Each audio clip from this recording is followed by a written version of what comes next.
vista esta tarde. Dice la palabra de Dios: principio del Evangelio de Jesucristo, Hijo de Dios, como está escrito en Isaías el profeta: he aquí yo envío mi mensajero delante de tu faz, el cual preparará tu camino delante de ti.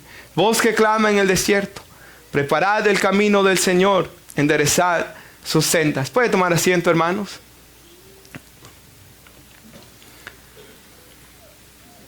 Ahora, hermanos, de los 4 evangelios, el evangelio de Marcos es el más corto de ellos. Y la palabra evangelio, hermanos, como dice aquí, principio del evangelio de Jesucristo. La palabra evangelio, hermanos, es la palabra griega que significa buenas nuevas, buenas noticias. Eso significa el evangelio. Y en la actualidad, en la antigüedad, era usado, hermanos, para cuando un reino iba a guerra contra otro reino, y cuando se obtenía victoria, venía alguien con las buenas noticias de que habían vencido en la guerra. También era usado en la antigüedad cuando un nuevo rey nacía, cuando un príncipe que iba a ser rey nacía, y hermanos, se usaba esta palabra evangelio. Y hermanos, ambos significados en el mundo antiguo vemos que se cumplen en Cristo, ¿verdad? Cuando Cristo nació, hermanos, desde que Él nació, hubo un mensaje, ¿verdad?, de buenas noticias que el Salvador había venido al mundo. Y de igual manera, hermanos, la buena noticia de que Cristo venció en la cruz del Calvario, ¿verdad?, a Satanás, hermanos, y a sus demonios y al pecado también. Así que cuando hablamos del evangelio de Jesucristo, estamos hablando de las buenas noticias de Jesucristo. Y por tanto, hermanos, debemos hablar de Jesús, hermanos, como el Hijo de Dios. De Jesús, hermanos, como el postrer Adán, lo llama la Biblia. Aquel que vino, hermanos, a vivir la vida perfecta que usted y yo no podíamos vivir, y murió en la cruz del Calvario tomando nuestro lugar y venció la muerte, hermanos, para que todos los que creamos en Él podamos tener vida eterna y perdón de pecados, ¿verdad? La Biblia dice que Jesús está a la diestra del Padre intercediendo por nosotros, hermanos. Por tanto, todo pecador que se acerque a Dios pidiendo perdón por sus pecados, Él es perdonado, ¿verdad? No por ninguna obra de justicia que tal persona o usted y yo hayamos hecho, sino porque Jesús murió en la cruz del Calvario y está sentado a la diestra del Padre en las alturas. Así que, hermanos, cuando hablamos del evangelio, hablamos de lo que Jesús hizo en el pasado, cuando muriendo en la cruz por nosotros. Cuando hablamos del evangelio, hablamos de lo que Jesús está haciendo en la actualidad, ¿verdad? La Biblia lo llama gran sumo sacerdote, sentado a la diestra del Padre, que vive para interceder por su pueblo, como dice Hebreos 7, hermanos. Y cuando hablamos del evangelio, también estamos hablando del final, de la venida de Cristo por su iglesia, ¿verdad? Y cuando Él, hermanos, venga a juzgar y a salvar también, hermanos, a salvar a su pueblo y a juzgar a todos aquellos, hermanos, que persistieron en hacer el mal. Así que, hermanos, el evangelio, de una manera resumida, lo encontramos en toda la Biblia, porque el evangelio está en el Antiguo Testamento y sobre todo en el Nuevo Testamento, hermanos. Ahora, hermanos, yo pienso esto, y quizás esta ilustración ayude a comprenderlo. ¿Por qué hay 4 evangelios, verdad? El evangelio de Mateo, que cree que fue escrito para judíos.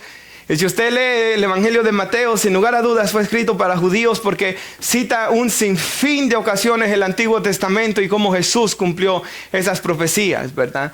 Y se cree, hermanos, que el evangelio de Marcos fue escrito para romanos, para aquellos gentiles romanos que eran parte del imperio de Roma. Históricamente siempre se ha creído así. Y el evangelio de Lucas se cree que fue escrito para griegos, ¿verdad? Para todos aquellos griegos gentiles que estaban. Y luego el evangelio de Juan fue escrito como un complemento a los 3 evangelios primeros.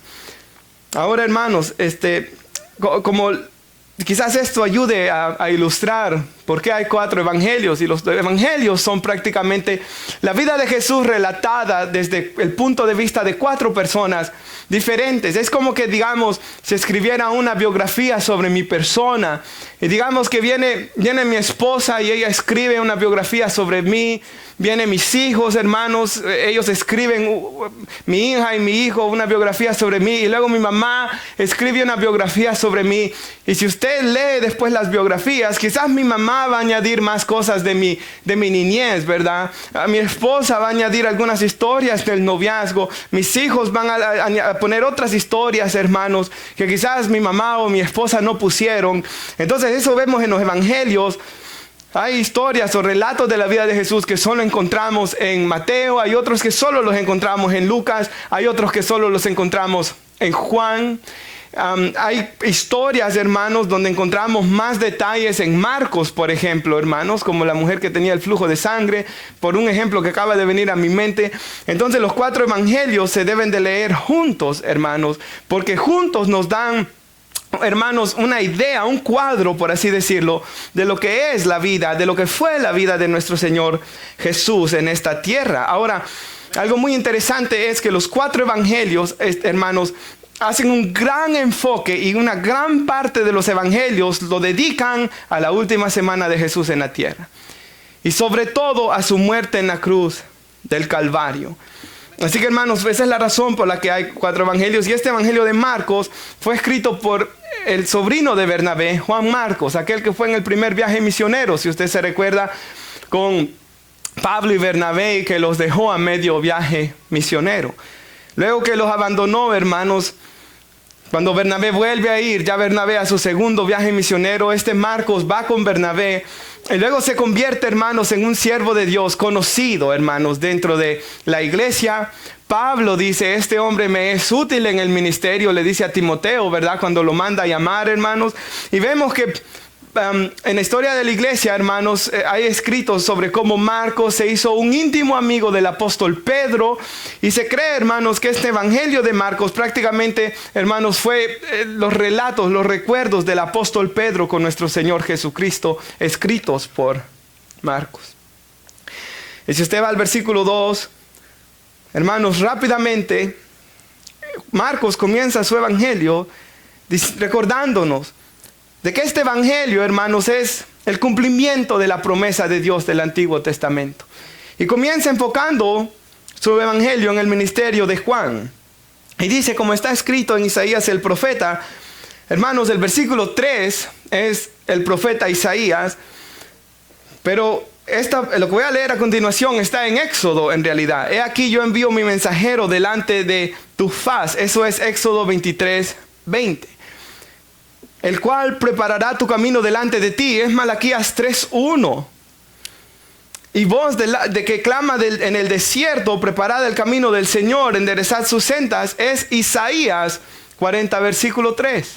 Entonces vemos, hermanos, cómo él comienza su evangelio diciendo cómo, hermanos, ya se había profetizado, hermanos, en el Antiguo Testamento, que iba a venir un hombre, ¿verdad?, a preparar, hermanos, la tierra, por así decirlo, a preparar los corazones, hermanos, del pueblo de Israel para escuchar, hermanos, la palabra de Dios de los labios de nuestro Señor y Salvador Jesús. Eso es lo que hace Juan el Bautista. Los judíos termina el libro de Malaquías, si usted se recuerda, con la promesa que iba a venir Elías nuevamente a regresar el corazón de los padres a los hijos, a traer reconciliación. Y si nuestra hermana puede poner Lucas 1, versículo 15, o nuestro hermano, perdón, hablándonos de Juan el Bautista, ¿verdad? Cuando el ángel Gabriel le dice a su padre Zacarías, si usted se recuerda, Zacarías y Elizabeth no podían tener hijos y eran ancianos. Pero el ángel Gabriel le dice, ¿verdad?, a Zacarías que este niño será grande delante de Dios y no beberá vino ni sidra, igual que, hermanos, si usted se recuerda, Samuel, ¿verdad? O como también se dijo de Sansón, o sea, que él iba a ser dedicado a Dios, hermanos, como nazareo. Y este pasaje, esta parte me encanta.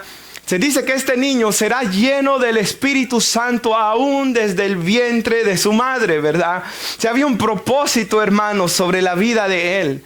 En Gálatas capítulo 1, Pablo dice algo similar. Él dice de que por cuanto agradó a Dios, quien me apartó desde el vientre de mi madre y quiso revelar a su Hijo en mí, dice él. O Jeremías, ¿verdad? Cuando Dios le dice, antes que te formase en el vientre te conocí. Te santifiqué, ¿verdad? te llamé por profeta a las naciones. Entonces vemos, hermanos, que sobre estos hombres había un destino especial, un llamado especial y también sobre cada uno de nosotros que estamos en Cristo, ¿verdad? Porque la Biblia dice en Efesios 1:4 que Él nos escogió en Cristo antes de la fundación del mundo, dice aún, ¿verdad? Y cada uno de nosotros, hermanos, había ese propósito, ¿verdad? Y el propósito de Juan, hermanos, era exaltar a nuestro Señor y Salvador Jesús. Y dice que Él fue lleno del Espíritu desde el vientre de su madre. Y sigue diciendo, y hará que muchos de los hijos de Israel se conviertan al Señor Dios de ellos. Y un versículo más, por favor, hermano. E irá delante de Él con el espíritu y el poder de Elías, tal como se había profetizado, ¿verdad? Para hacer volver los corazones de los padres a los hijos y a los rebeldes a la prudencia de los justos. Para preparar al Señor un pueblo, mire qué interesante, bien dispuesto. Ese fue el propósito, hermanos, de Juan, perdón. Vaya a ver el versículo 6 y dice aquí, y Juan estaba vestido de pelo de camello y tenía un cinto de cuero alrededor de sus lomos y comía langostas y miel silvestre. ¿Y quién es, hermanos, el hombre que estaba vestido exactamente igual? Vemos en Segunda de Reyes, capítulo 1, que es Elías, ¿verdad? Este hombre hasta estaba vestido como Elías, hermanos. El espíritu de Elías había venido sobre él para preparar, hermanos, el camino para que, hermanos, nuestro glorioso Señor y Salvador Jesucristo viniera a la tierra. Y, hermanos, algo que vemos en la vida de Juan es que él tenía un amor por el Señor Jesús, ¿verdad? Él predicaba de Cristo. Cuando vio a Cristo venir, él dijo, he aquí el Cordero de Dios que quita el pecado del mundo. Cuando él miraba a Cristo y Cristo le dijo que quería ser bautizado por él, él le dice, no soy digno de bautizarse. Es más, él dijo a las multitudes, no soy digno ni de desatar la correa del calzado de sus pies, ¿verdad? Él era un hombre, hermanos. Si puede poner nuestro hermano Lucas 1:41, porque me encanta lo que dice este pasaje de la Biblia ahí. Habla de cuando María, hermanos, viene a ver a Elizabeth. Si usted se recuerda, ellas eran familiares. Y aconteció, dice, que cuando oyó, Elizabeth, los saludos de María, la criatura, Juan el Bautista, saltó en su vientre. Las hermanas que están embarazadas, ¿verdad? Se acordarán de cuando estaban sus niños.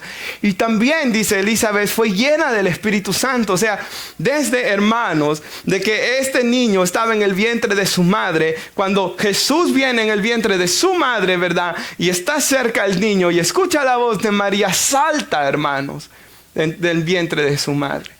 Desde antes de nacer este niño, ¿verdad? Ya tenía un corazón lleno de amor hacia nuestro glorioso Señor y Salvador Jesucristo, porque el Espíritu Santo había venido sobre él. Y, hermanos, no hay forma de amar al Señor Jesús si no es porque el Espíritu Santo se derrama sobre un corazón. Hermanos, Romanos 5:5 dice, el amor de Dios se ha derramado en nuestros corazones por el Espíritu Santo que nos fue dado. El Espíritu Santo, hermanos, derrama el amor de Dios en nuestro corazón. El Espíritu Santo, hermanos, cuando viene a nuestras vidas, porque ninguno de nosotros quería venir a Cristo, ¿verdad? Ninguno de nosotros amaba a Cristo. Ninguno de nosotros quería aceptar a Cristo como Señor y Salvador, rendir nuestras vidas a sus pies, aceptar que éramos pecadores, aceptar que le necesitábamos a Él. Ninguno de nosotros quería, pero hemos venido a sus pies, nos hemos rendido a sus pies, nos hemos arrepentido a sus pies por la obra que el Espíritu Santo ha hecho en cada uno de nuestros corazones. Y Juan, hermanos, él era lleno del Espíritu Santo desde su niñez y por eso es que él amaba a Cristo de esta manera. Hermanos, es el Espíritu Santo el que nos enseña cuán grande es el amor de Dios por nosotros. Porque Él nos ilumina para entender las Escrituras. El Espíritu Santo nos ilumina para ver cuán malvados somos. Pero no solo lo deja ahí. El Espíritu Santo nos ilumina para ver cuán grande y maravilloso es nuestro Dios. Algo que yo pensaba es, hermanos, creo que todo hombre y toda mujer que ha conocido a Dios, que ha caminado con Dios, que ha experimentado el perdón de Dios y que Dios lo ha sacado, ¿verdad?, de tinieblas y que su vida ha cambiado. Todo hombre y toda mujer que ha experimentado esto quiere que sus hijos también lo experimenten, ¿verdad? Todos, hermanos, queremos que nuestros hijos amen a Dios, ¿verdad? Y todos queremos que nuestros hijos sean obedientes. Y como Jesús dijo, si me aman, guardarán mis mandamientos, ¿verdad? Pero nuestros hijos no van a hacerlo, hermanos, a menos de que el Espíritu de Dios venga a sus vidas. Es la importancia, hermanos. Creo que cada papá debe de estar constantemente en oración, ¿verdad? Porque si es bien, traemos a nuestros hijos a la iglesia y eso es muy bueno. Les enseñamos de la Biblia en la casa en la noche. Espero que lo haga, hermanos. Esto es muy bueno. Todas las noches les leemos la Biblia, ¿verdad? Y todo esto es muy bueno, hermanos. Pero llegará el momento, en especial en adolescencia, ¿verdad? Todavía mejor si Dios los salva en adolescencia. Llegará el momento, hermanos, donde ellos necesitarán nacer de nuevo y tener un encuentro personal con Cristo Jesús. Porque si el Espíritu Santo no se derrama sobre ellos, y ciertamente, hermanos, ¿usted ha escuchado personas que dicen de que de niños se salvaron? Bueno, ni había ni nacido y ya el Espíritu Santo estaba obrando en él, ¿verdad? Me encanta la historia de David Wilkerson, que él cuenta. Estaba no, es porque su papá y su abuelo fueron pastores antes que él, no sé cuál de los dos predicaba. Y dice que hacía el llamado a los amigos que habían venido a pasar al frente. Y él dice que él pasó. Aunque él había nacido en la iglesia, él había crecido en la iglesia. Dice que era, no sé si tenía 10 años, no recuerdo la edad, pero estaba bien pequeño. Él escuchaba, hermanos, el llamado de su padre o de su abuelo. No recuerdo cuál de los dos. Él dice pasar al frente. Y dice que él pasó al frente a orar. Los jóvenes de la iglesia pasaron, pusieron sus manos sobre él. Y el Espíritu Santo se derramó sobre él. Y lo que dice David Wilkerson me encanta. Nunca volví a ser la misma persona. Cuando estaba en escuela, cuando los jóvenes hacían ciertas cosas, yo no encajaba con ellos, dice. Y eso ocurre cuando alguien conoce a Dios. Ya uno ya no encaja con los del mundo. Ya uno ya no encaja en el mundo. Ya uno no puede ver las cosas que antes miraba, decir las cosas que antes decía, sin que el Espíritu Santo venga, hermanos, y traiga convicción de pecado al corazón. Y por eso es muy importante, como David Wilkerson dice en ese testimonio, siempre había alguien que es el Espíritu Santo atrayéndome a Jesús. Porque eso es lo que el Espíritu Santo hace, hermanos. Nos lleva, nos trae a Jesús. Porque Él me glorificará, dijo Jesús. Si queremos que Jesús sea importante en nuestras vidas y en nuestras vidas, las vidas de nuestros hijos, no hay otra forma, hermanos, sino buscando, hermanos, el ser llenos del Espíritu Santo. El Espíritu todo lo escudriña, aún lo profundo de Dios. Y si puede poner nuestro hermano, 2 Corintios 5, 14 al 15. Es un pasaje, hermanos, que a mí en lo personal me encanta lo que dice. Y dice 2 Corintios 5, 14.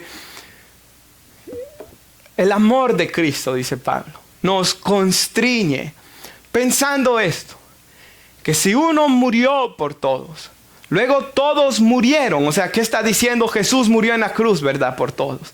Y todos los que venimos a Jesús morimos ciertamente. Porque el que es de Cristo debe crucificar la carne con sus pasiones y deseos. Cuando uno viene a Cristo, uno está diciendo, yo quiero morir a mi vieja vida. Yo quiero que el Espíritu Santo cambie mi vida. Yo quiero morir a mis viejos hábitos. La Biblia dice que debemos hacer morir el viejo hombre. Romanos 8:13 dice, por el Espíritu Santo debemos hacer morir el pecado en nosotros. Colosenses 3, hacer morir lo terrenal en vosotros. Ve cómo el término que usa Jesucristo puede bautizar con el Espíritu Santo. Y eso es cierto. Usted y yo podemos bautizar a alguien en agua, ¿verdad? Yo podré bautizar a mis hijos en agua el día de mañana si ellos dicen haber creído en Cristo. Pero solo Jesús, hermanos, es quien nos va a bautizar en el Espíritu. Solo Jesús los puede llenar de su Espíritu. Solo Jesús, hermanos, puede derramar el Espíritu en sus vidas. El bautismo en aguas debe de ser algo simbólico y después de algo que ya tuvo que haber ocurrido espiritualmente, ¿verdad? De haber sido ya, hermanos, lleno del Espíritu, sumergido del Espíritu, salvo, ¿verdad, hermanos? Una persona tiene que poner su fe en Cristo y nacer de nuevo para después bautizarse. Versículo 4, hermanos, ¿lo tenemos? Quisiera que miráramos, hermanos, la predicación de Juan. Y si nuestro hermano puede poner en nuestras pantallas Mateo 3, 5 al 8.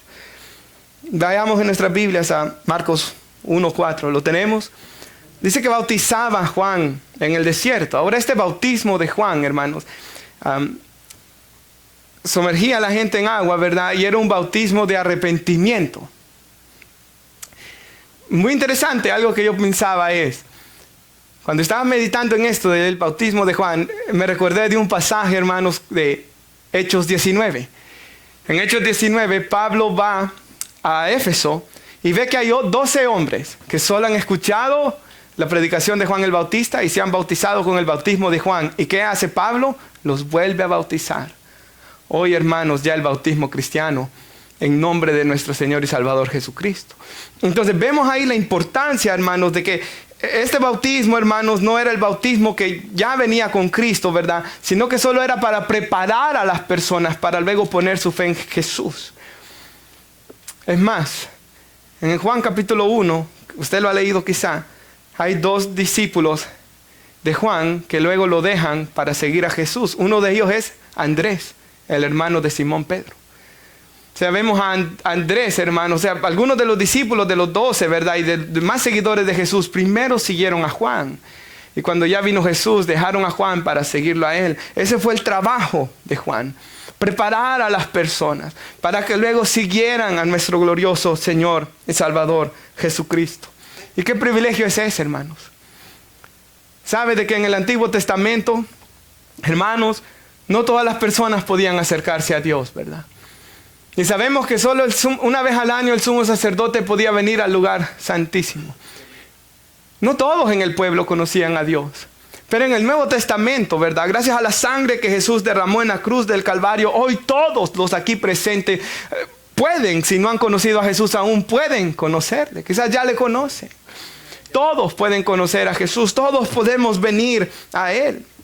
Y Juan dice, bautizaba en el desierto, el versículo 4, y predicaba el bautismo de arrepentimiento para perdón de pecados. O sea, la predicación de Juan era que la gente se arrepintiera de sus pecados. Y por eso quiero que ponga este pasaje, porque aquí vemos más de la predicación de Juan. Y dice que salía a él, a Juan, ¿verdad? Jerusalén y toda Judea y toda la provincia de alrededor del Jordán, y sigue diciendo, y eran bautizados por él en el Jordán, confesando sus pecados. Y al ver a muchos, ¿verdad?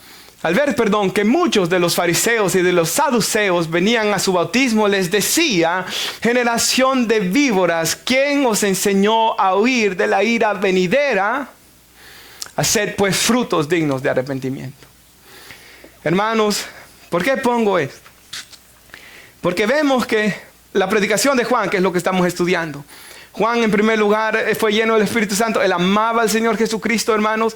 Pero Juan, vemos aquí, hermanos, de que él predicaba la verdad de Dios sin temor a los hombres, ¿verdad? Él predicaba la verdad. Él no buscaba agradar a los hombres, porque si no, no le hubiera dicho a los fariseos que eran una generación de víboras. Él predicaba la verdad del Evangelio. Y Pablo dice, hermanos, en 2 de Timoteo 4, 2 al 4, una profecía, ¿verdad? Pablo le dice a Timoteo, predica la palabra, insta a tiempo y fuera de tiempo. Redargúyelos, Timoteo, repréndelos, exhórtalos con toda paciencia y doctrina. Pero mire lo que dice después Pablo, porque vendrá tiempo cuando ya no van a sufrir la sana doctrina, sino que teniendo comezón de oír, se van a amontonar maestros conforme a sus propias concupiscencias. Apartarán de la verdad el oído y se volverán a las fábulas.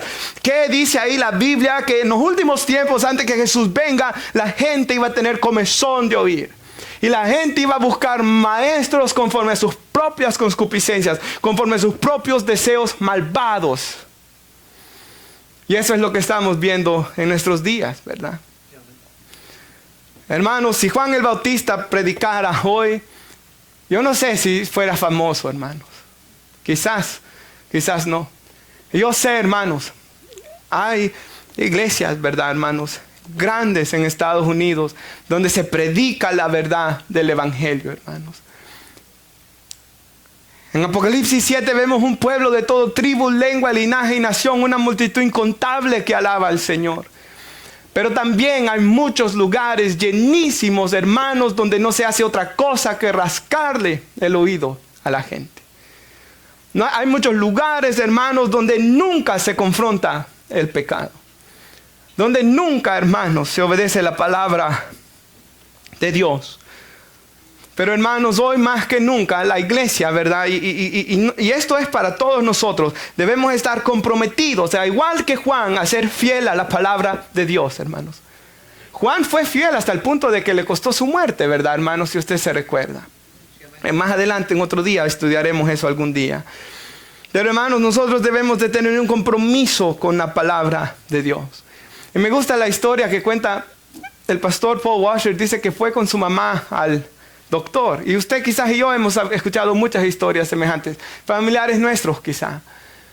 Que van al doctor, ¿verdad? Y cuando el doctor hace un examen de qué tienen, el mal que tienen. Y cuando les dice qué es lo que sucede, qué es el mal que tienen, les duele en su alma, ¿verdad? Por ejemplo, la madre de Paul Washer era cáncer. Cuando Paul Washer entra, hermanos, la mujer está llorando. Y Paul Washer le dice, ¿qué pasó, mamá? ¿Qué te dijo el doctor? Ya le dijo lo que le dijo el doctor. Estoy enferma. Y Paul Washer dice, yo no me enojé con ese hombre porque él le dijo la verdad. Yo estaba agradecido que él le dijo la verdad. Para que comenzáramos un tratamiento, para tratar con este mal. Y hermanos, la iglesia debe hacer lo mismo. La iglesia, hermanos, debe predicar la palabra de Dios como Juan el Bautista debe de llamar a las personas al arrepentimiento, porque el mal y lo que está destruyendo las vidas es el pecado, hermanos. Eso es. Y nosotros como iglesia debemos predicar la palabra de Dios, aunque no sea popular en la sociedad. Por ejemplo, hermanos, yo recuerdo la primera vez de que yo fui confrontado por alguien porque yo le dije, Jesús es el camino, la verdad y la vida. Nadie viene al Padre si no es por mí. Juan 14:6, así lo dijo Jesús. Recuerdo, hermanos, el enojo de esa persona. Me recuerdo en otra ocasión, me ha pasado, hermanos, donde me preguntaron sobre si 2 hombres o 2 mujeres podían estar juntos. Y yo le dije, la Biblia dice de que el matrimonio es entre un hombre y una mujer.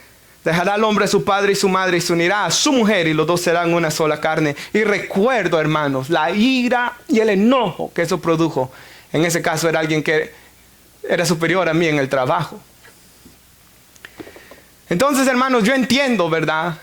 El deseo de querer agradar a los hombres. Si es un jefe o cualquier persona. O si es el familiar tal. O si es mi tío. O si es mi primo. O si es mi hijo. Porque esto ocurre también. Hay una señora, ¿verdad? De que el hijo le dijo, mientras tú seas cristiana, olvídate que me tienes como hijo. Y la señora le contestó, siempre serás mi hijo y siempre te amaré. Y oraré por ti hasta el último día que vive en esta tierra. Pero no te voy a elegir a ti antes que al Señor. Porque Jesús dijo, el que ama padre o madre más que a mí no es digno de mí. El que ama hijo o hija más que a mí no es digno de mí. Y te amaré por siempre, le dijo. Pero yo elijo a Cristo antes que ti. Eso es valentía, hermanos. Cuando fui a Turquía, hermanos, y nos dieron una enseñanza los pastores, los misioneros de Afganistán, que estuvieron en Afganistán antes del 9/11, del atentado a las Torres Gemelas. Estuvieron durante todo el tiempo que el ejército estuvo de Estados Unidos ahí. ¿Verdad? Que el talibán, ¿verdad? Así se llama el grupo, ¿verdad? Extremista ahí. Destruían y quemaban cosas y explotaban cosas. Después que el ejército de Estados Unidos se fue y el talibán tomó control, ellos siguen ahí y han estado en Afganistán durante todos esos años. Predicando, hermanos, la palabra del Señor, poniendo en riesgo sus vidas. Hay personas como Juan el Bautista hoy. Y espero que aquí también las haya, ¿verdad, hermanos? Seamos valientes. Busquemos agradar a Cristo. Hubo unas palabras de Charles Stanley que yo escuché hace muchos años atrás que traspasaron mi corazón y mi alma, hermanos, en el seminario teológico de Dallas. Él dijo estas palabras: yo no sé, dijo él, cómo un hombre puede vivir con sí mismo sabiendo que ha comprometido la palabra de Dios. No se puede, ¿verdad, hermanos? Porque si yo oro, hermanos, yo tengo que saber que estoy, hermanos, a cuentas con Dios, ¿verdad? Y si he pecado, ahí mismo me tengo que reconciliar, ¿verdad?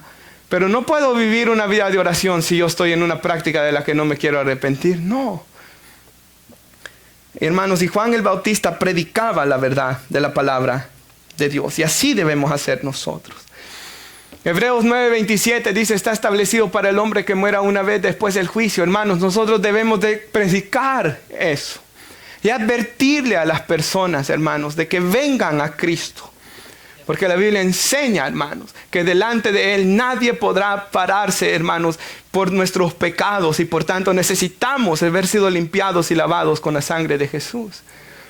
La Biblia enseña, hermanos, en Juan capítulo 3, 16, de que de tal manera amó Dios al mundo que ha dado su Hijo unigénito. Y la iglesia debe predicar, hermanos, el amor de Dios al dar a su Hijo Jesús en la cruz del Calvario. Para que las personas puedan ver, hermanos, cuán grande es el amor de Dios a sus vidas. Y hermanos, puedan recibir el regalo de salvación. Y qué bendición, ¿verdad? De que Dios no dice, para ser salvo, tienes que llenar estos requisitos. No, Jesús dice, todo el que está cargado y trabajado, ven a mí, yo lo haré descansar. Lleven mi yugo sobre ustedes. Aprendan de mí que soy manso y humilde de corazón y van a hallar descanso para sus almas. Lo que meditábamos ayer, ninguno que venga a mí yo le echaré fuera, ¿verdad, hermanos? Versículo 5 de Marcos 1, ¿lo tenemos, hermanos? Y salían, versículo 6. Versículo 7, hermanos. Y predicaba diciendo, el 7, viene tras de mí el que es más poderoso que yo, a quien no soy digno de desatar su encorvado, ¿verdad? Encorvado la correa de su calzado, dice él. Juan, hermanos, y como dice en el Evangelio, he aquí el Cordero de Dios que quita el pecado del mundo, que no está aquí, ¿verdad? Juan, estamos viendo su predicación. Él predicaba la verdad de Dios. Él predicaba el arrepentimiento. Pero él predicaba, hermanos, un mensaje que era cristocéntrico. ¿Y sabe algo muy interesante? Juan anunciaba lo que Jesús iba a venir a hacer. Y usted ha leído el pasaje quizás donde Jesús dice que de todos los que nacieron de mujer no había uno más grande que Juan el Bautista, dice. Hablando, hermanos, que en el Antiguo Testamento el profeta, hermanos, que tuvo el privilegio más grande de los profetas fue él. Ser el último enviado de Dios. Antes que nuestro Señor y Salvador Jesucristo viniera a esta tierra. Pero aún el más pequeño del reino de Dios es más grande que él, dijo Jesús. Y nosotros estamos de este lado del pacto. Y cada uno de nosotros tiene un privilegio aún más grande que Juan. Nosotros anunciamos la obra ya completa de Cristo Jesús en la cruz del Calvario. Nosotros, hermanos, como iglesia debemos anunciar, hermanos, lo que Jesús ya hizo en la cruz. Y para eso quisiera poner una escritura, 2 Corintios 5, 17. Y quizás este 17 usted se lo sabe de memoria, ¿verdad? De modo que si alguno está en Cristo, nueva criatura es. Y piensen eso.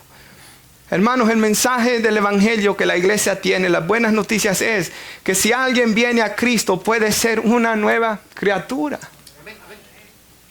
Y que no importa, hermanos, qué clase de vida haya vivido, qué luchas esté teniendo, qué cosas haya hecho, ¿verdad? Cristo puede cambiar su vida y las cosas viejas pasaron, dice, y aquí todas son hechas nuevas. Ahora, hermanos, sigue diciendo. Gracias, hermano. Y todo esto proviene de Dios. O sea, Dios fue, hermanos, el que hizo todo esto. Que nos reconcilió consigo. Y esto es muy importante, hermanos. Romanos 5 enseña que nosotros antes éramos enemigos de Dios, ¿verdad? Pero hemos sido reconciliados por medio de nuestro Señor Jesucristo. Nos reconcilió consigo mismo por Cristo y nos dio, y mire, esto es a su iglesia, nos dio el ministerio de la reconciliación. Y que Dios estaba en Cristo, reconciliando consigo al mundo. Y mire eso, hermanos. Y paremos ahí un poco, no tomándole en cuenta a los hombres sus pecados. Me gusta lo que dice Pablo en Romanos 6, de cuántas cosas, los pecados que antes practicaban, de los cuales hoy se avergüenzan, dice.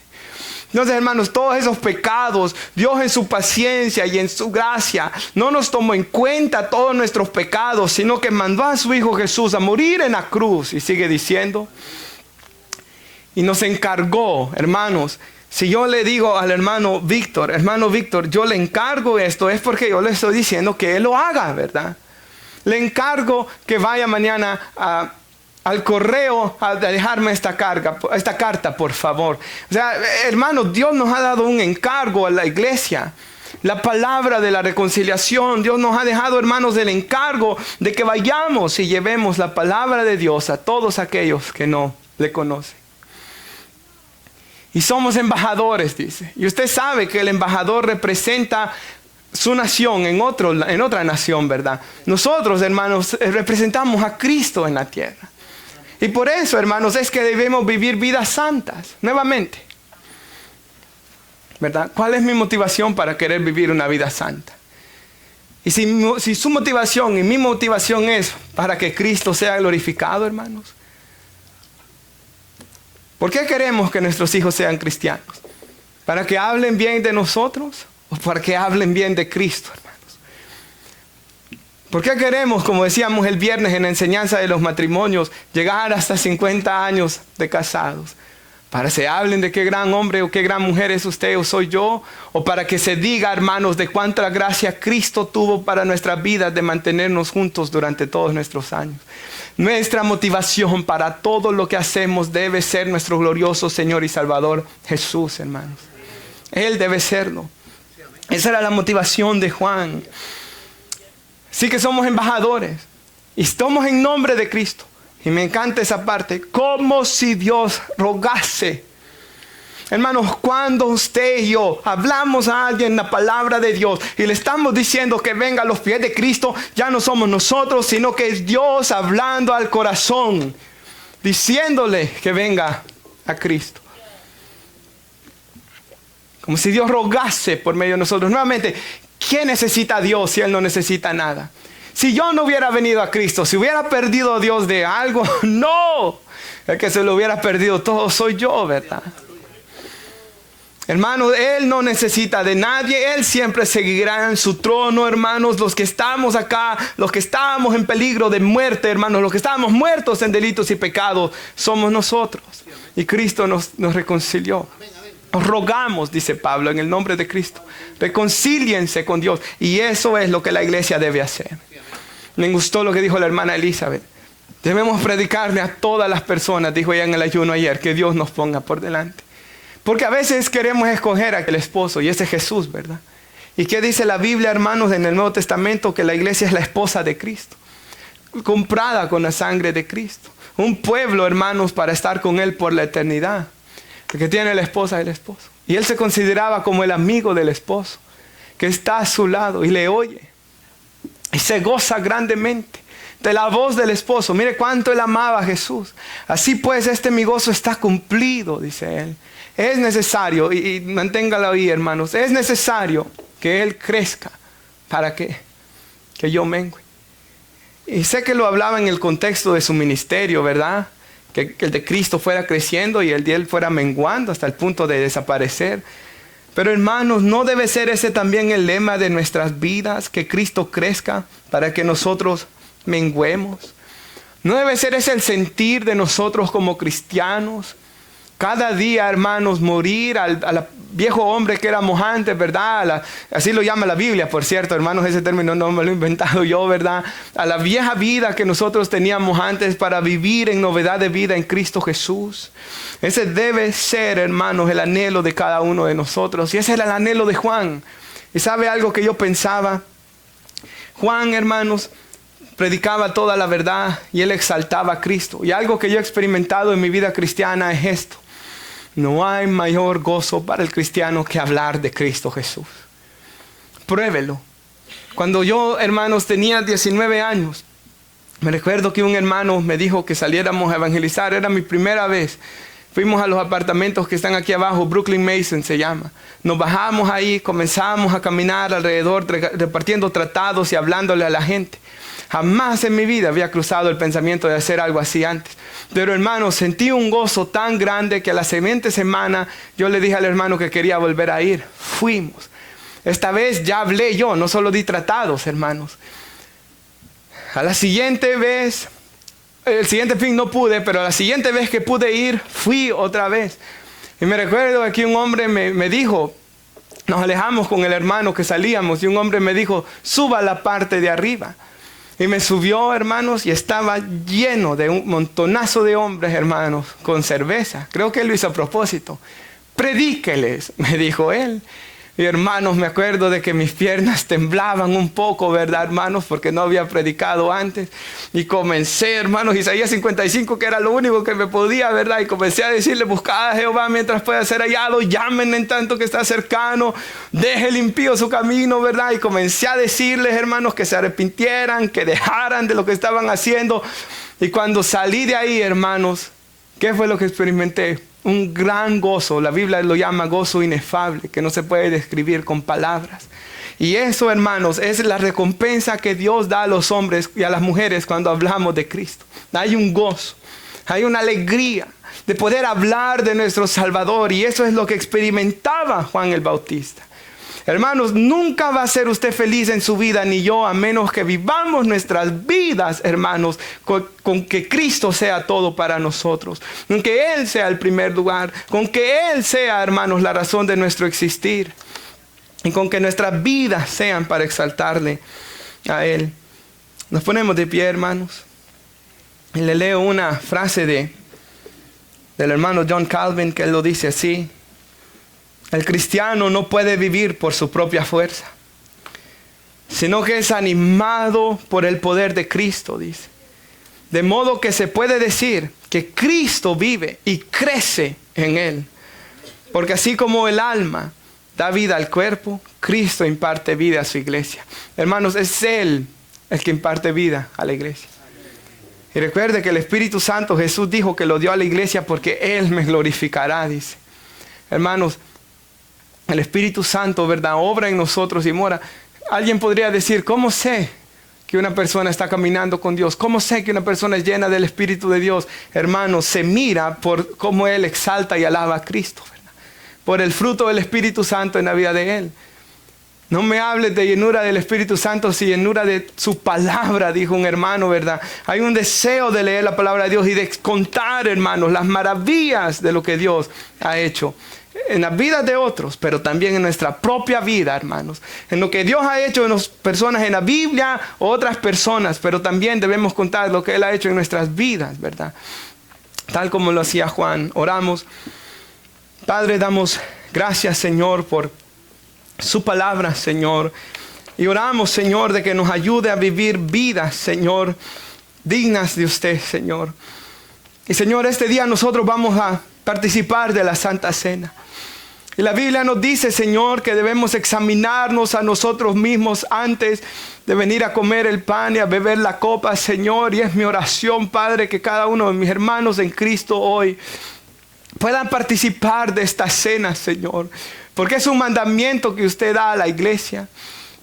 Y, Señor, como su palabra dice aquí, que solamente su Espíritu Santo viniendo a la vida de una persona es lo que nos hará, nos llevará a glorificar a Cristo. Y esa es mi oración, Padre. Ayúdanos a vivir vidas que le glorifiquen.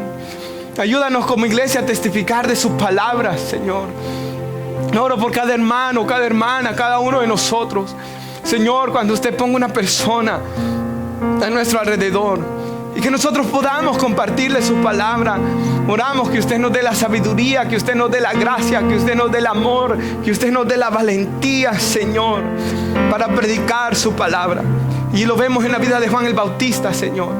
Vemos a este hombre, Señor, estaba comprometido a predicar la verdad. Vemos que este hombre, Señor, estaba comprometido, Señor, a exaltarlo a usted, a predicar de su palabra, a glorificarlo a usted. Y yo oro, Señor, que esas sean las vidas de mis hermanos aquí hoy en la iglesia.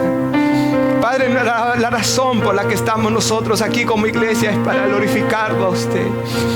La razón, Padre, por la que estamos acá, Señor, es para darle a usted la honra y la gloria.